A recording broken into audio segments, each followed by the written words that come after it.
John and welcome to John's Box, my YouTube channel, and to my election studio ahead of the Borough of Swindon elections 2023. I'll be looking at the possible outcome of the forthcoming election, including statistics such as vote share for previous years, and finally to predict the outcome of Thursday's local elections based on local and national forecasts. Here we have the boundaries as at present. The big seats are the more rural seats in blue. There's only 2 seats there, and the smaller seats are the more urban ones in red and also blue there. This year's election is a real cliffhanger, and it is quite possible the Conservatives could lose control of the council for the first time since 2004 from no overall control. Is there such a party? I don't know. Labour last held control, incidentally, of the council in 1999.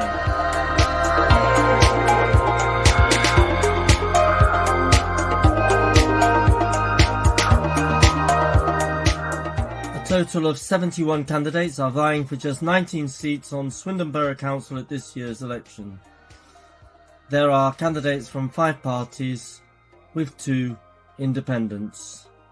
The ruling Conservatives and the opposition Labour group will both be fielding a full slate of 19 candidates, as do the Liberal Democrats, who have sometimes previously struggled to get the sufficient number of candidates.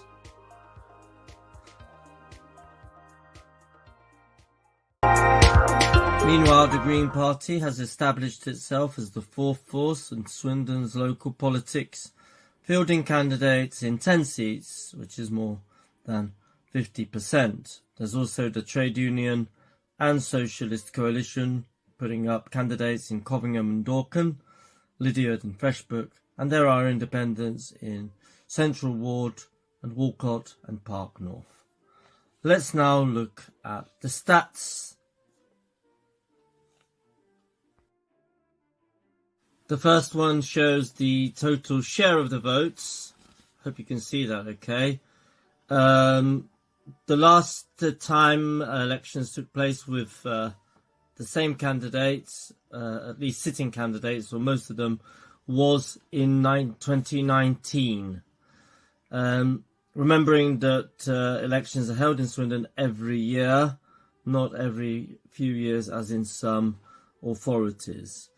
And back in 2019, the Conservatives marginally had the greater share of the vote ahead of Labour, and then in a distant third were the Green Party, then the Liberal Democrats. Rather, UKIP were third there, as we can see. There's no UKIP this time. That is a spent force.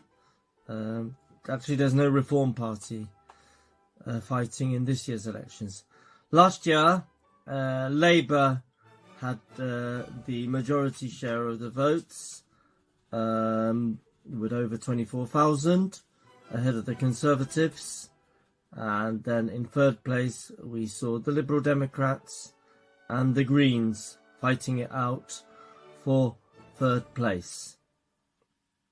So that's the total share of the votes, which is not necessarily equivalent to the number of seats. So now we're going to look at the number of seats.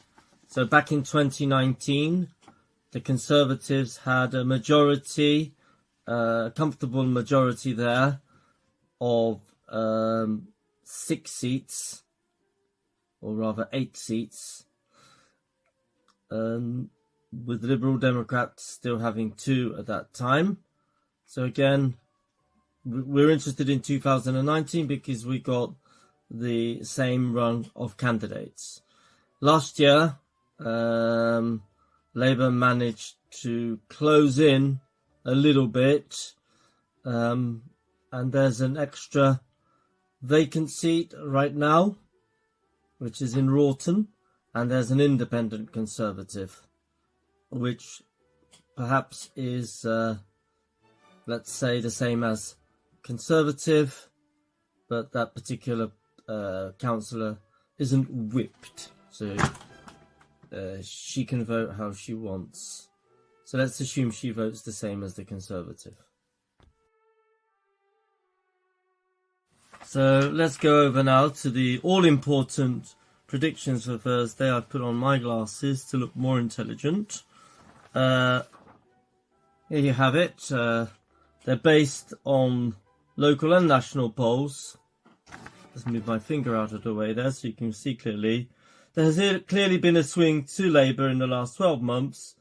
However, Swindon is not expected to switch colours according to some of the pundits, as Labour would have to win all their seats and flip 6 to get to the slenderest majority of 1 with 29 seats. That might be a tall order. So just looking at what I have predicted here. Now, there's an interesting one in Escott Ward, or Escott, however you prefer to call it. Stan Pajak, an old campaigner, is standing for the Liberal Democrats, and it's quite possible, for nostalgic reasons, that he could gain that seat. So I think that the Conservatives will win 6 seats, Labour 12, and Liberal Democrat will get the 1 seat there. It's a bit of a long shot, but I reckon, yeah, that in elections there are always some surprises. So the Conservatives will be down by 6, Labour will be up by 5, and the Liberal Democrats will be 1. So Labour will be on 12. We'll have 12 seats from this election. Conservatives 6, Liberal Democrats 1. So now let's put that into perspective, how we'll see the council. So there you have it. Friday morning. The low is optimistic for the Conservatives.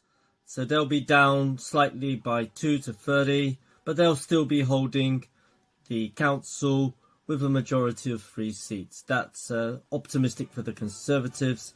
Realistically, it's going to be really important because I see the Conservatives and Labour on 28 each, with the Liberal Democrats on 1. So we'll see who makes a deal. Will it be the Conservatives with the Lib Dems, or Labour with the Lib Dems? That'll be interesting. I don't think we'll know for some time, though. The high is more optimistic for Labour, 31 seats ahead of the Conservatives 26, with a majority of 5. All will be clear on Friday morning. I'll be back again to summarise the results, either on Friday evening or Saturday, and present you them and all the other and the statistics to check against my predictions. It leaves me to say, don't forget to vote on Thursday if you haven't voted. So if you haven't voted already by post, make sure you use your democratic right and to vote who you seem best. Of course, it's always your decision, and all will be revealed on Friday morning. Thank you very much. Have a good day, and see you again soon.